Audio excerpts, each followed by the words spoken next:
I think the billionaires forgot what happens at the end of Monopoly. Like, Monopoly was created to teach people about capitalism and how it works.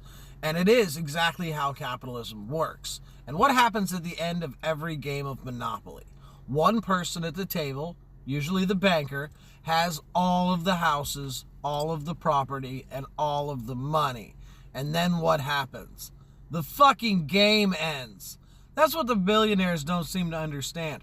When they own everything and they've replaced all the workers with robots to where no one has a job anymore and no one can afford to live anymore, then guess what? That's how Monopoly ends. That's when the game is over. That's when you either throw the board up in the air and start over again, or violence happens. Those are the only options. The billionaires seem to have forgot that they're come to the point now where it's the end of the game of Monopoly. They have everything, and they're trying to automate away all the jobs to make sure that nobody else has anything. They don't know what happens at the end of Monopoly, I guess. So rumor has it that ICE is creating a list of all the people who don't like ICE. So I just want to go ahead and say, go ahead and put me on that list. ICE is just the Gestapo. If you work for ICE, you're a member of the Gestapo. Why do you think you guys cover your faces? Because you know you're doing illegal activity that you should be ashamed of. I hope your children and your grandchildren disown you. I hope that they remove you from the family tree, and then when they ever speak about you, it's only in shame and disgrace. I hope that when this is all over, there's a Nuremberg trial. And just like during those trials, I hope I just was following orders doesn't work in those either. And I hope you spend the rest of your life in prison for what you were doing. If you were a member of ICE, you are a bad person, like by definition. The idea that you can round up innocent people and throw them into concentration camps and you're okay with that makes you a bad person.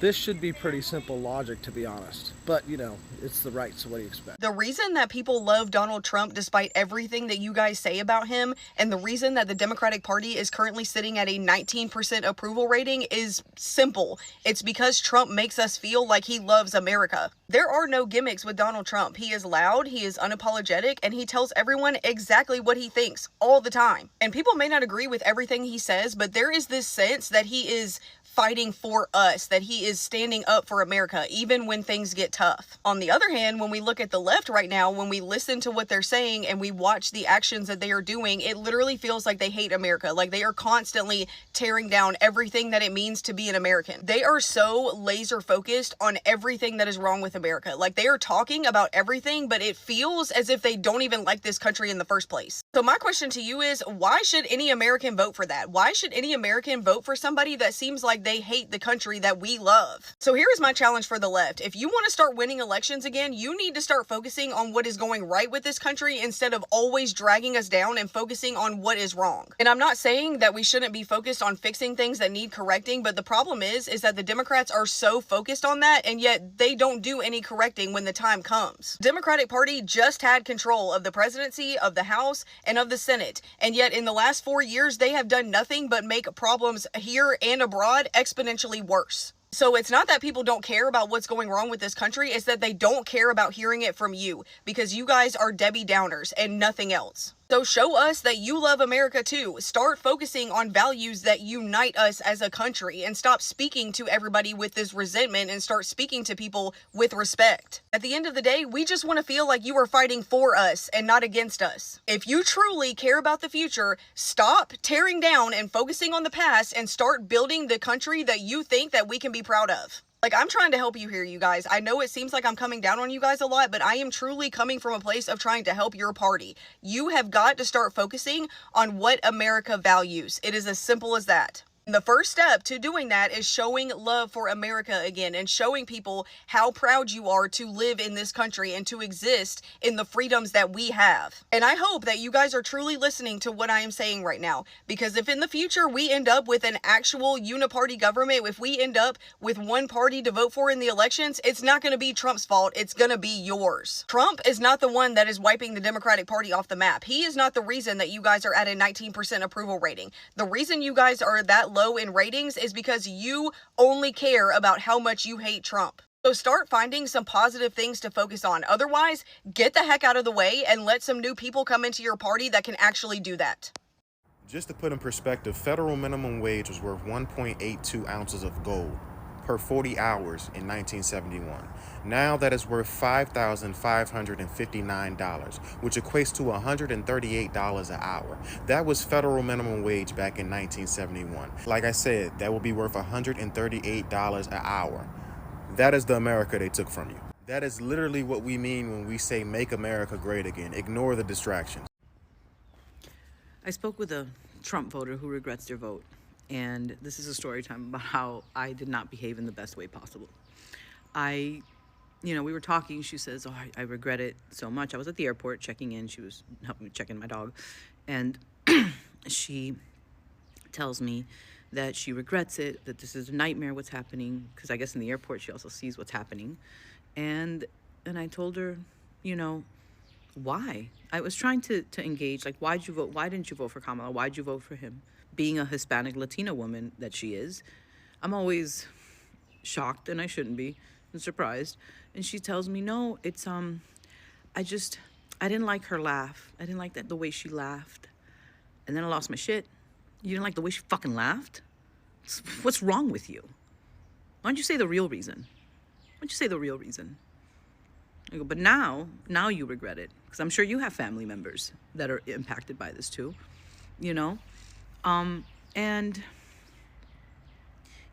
it's just, I behaved in a way that's not like me. I'm not that, type of person. I try to be open. I try to be kind, but I couldn't. I lost my shit. I'm not proud of the way I behaved, but I couldn't stomach speaking to her anymore. And I have to check myself because that was the wrong way to behave.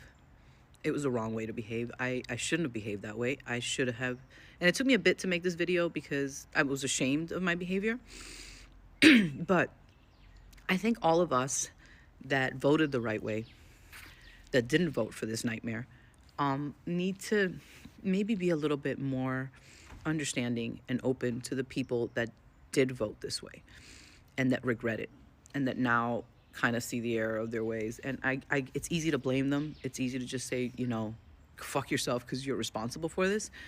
But we need to be able to bring these people back into the fold, or else this is never going to change, So I doubt you'll ever see this because I'm not that big on TikTok. But if you do, ma'am, I apologize for the way I yelled at you and for the way I behaved towards you when you told me that, because I could tell in your face that you felt regret about it. And I should have behaved with grace, and I didn't. And I behaved poorly. And I apologize for that. And let's try and have a dialogue with these people that are now seeing the light, that they didn't expect these type of, she says, I never thought he would do this. He said he was just going to deport criminals. And, I just thinking about the shit she says gets me angry, but she's changed her mind. And now she wishes she had voted for her. Now she wishes she had voted differently. And I know you can't cry over spilled milk, but our behavior towards them needs to, at least the ones, not the ones that are still in the cult, but the ones that are coming out of it, we need to welcome them. And we need to realize we need them in order to hopefully change things in the midterms. And my behavior didn't help that, because I'm sure I looked like a crazy, deranged person when I was, losing my shit on this woman. But I was angry, and I know we're all angry, and I know we're still angry. But if we start behaving with a little bit more grace, then and a dialogue, then maybe we can have some change, because we need everyone united. And I think when hopefully people start waking up now that this isn't a right versus left thing. This is a top versus bottom thing. This is literally the oligarchs and the billionaire class versus everyone else. And newsflash, you're not an oligarch and you're not a billionaire. I know a lot of you MAGA cultists like to think, oh, I'm with them and I'm going to be one of them one day. You're not. So stop, licking their boots so much. that's it. That's my story. I just, like I said, if this woman's out there and sees it, I'm sorry. I apologize. I'm glad you see the light, and I hope you vote accordingly from now on. And please forgive my hair. I'm growing out my grays, so it looks kind of shitty now. But I hope everyone has a wonderful day. Let's have some grace, and let's not, go with our gut reaction, which is, telling them, what the fuck were you thinking? Let's be understanding, and let's remember that not everyone is as informed as we'd hope they are. And I think a lot of people are getting more informed now because of the consequences of what's happening. That's it. That's my story. Hope everyone has a nice day. And let's have some grace. Trump is making America such a better place. I don't know why you people want to know about the Epstein files. Joe Biden could have released it. Could it be because Joe Biden is on that list, or Bill Clinton, or who knows? But I'll tell you one thing. Trump is your president. I like Biden, but Trump is your president. He's making America such a better place. Drill, baby, drill. Gulf of America. That's right. Gas prices are down. Gas prices are down. Gas prices are down. Trump is your president. Trump is my president. Trump is our president. Trump is the president. Trump is the best president. Trump is making America great again. That's right. Trump is making America great again. Trump is your president. Trump is your president. Gas prices are down. Grocery prices are down. Egg prices $2.99 a dozen. Gas prices $2.61 a gallon. Trump is your president. Trump is your president.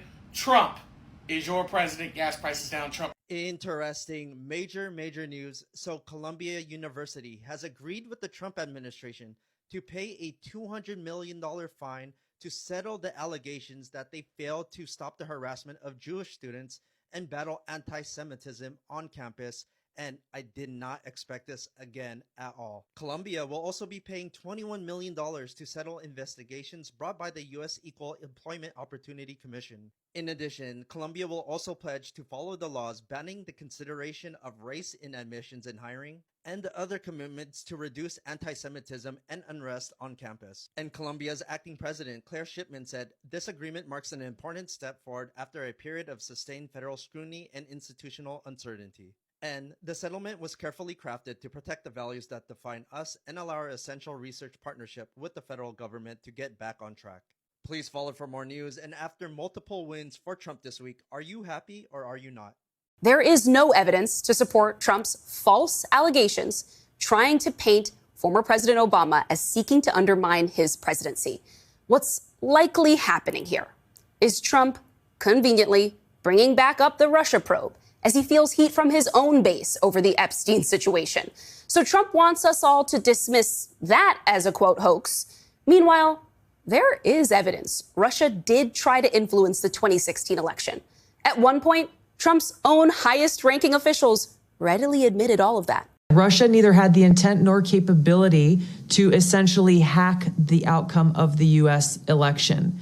Yes, we need to stop these other foreign countries, and Russia's not the only one, there are others, from trying to influence the American people in our elections. Their assessment of 2016 is accurate. It's 100% accurate. The Russians interfered in our elections. My views are that Russia meddled in or interfered with active measures in 2016. Trump himself even being haunted by his past comments on the matter. They tried to steal the election. They tried to obfuscate the election. The Democrats spent $12 million to Christopher Steele to write up a report that was a total fake report. I accept our intelligence community's conclusion that Russia's meddling in the 2016 election took place. Trump's MAGA loyalists pushing his retribution campaign, even if it means catching themselves in lies. Okay, remember when I told y'all earlier when I went live that I got some tea for y'all? Well, this the tea, okay? And I wrote it down so TikTok, you cannot say this is misinformation because I got my sources and I made sure that I got every date right, okay? Did y'all know that the federal judge down there in Florida, Robin L. Rosenberg, she rejected Trump's bid to unseal the Epstein grand jury transcripts, okay? She said there are no exceptions to the rules requiring that the grand jury material be kept a secret. So right now she's saying there is no reason for them to unseal them. There is nothing in there, no extenuating circumstances, no loopholes that says that she can unseal that. No special exceptions.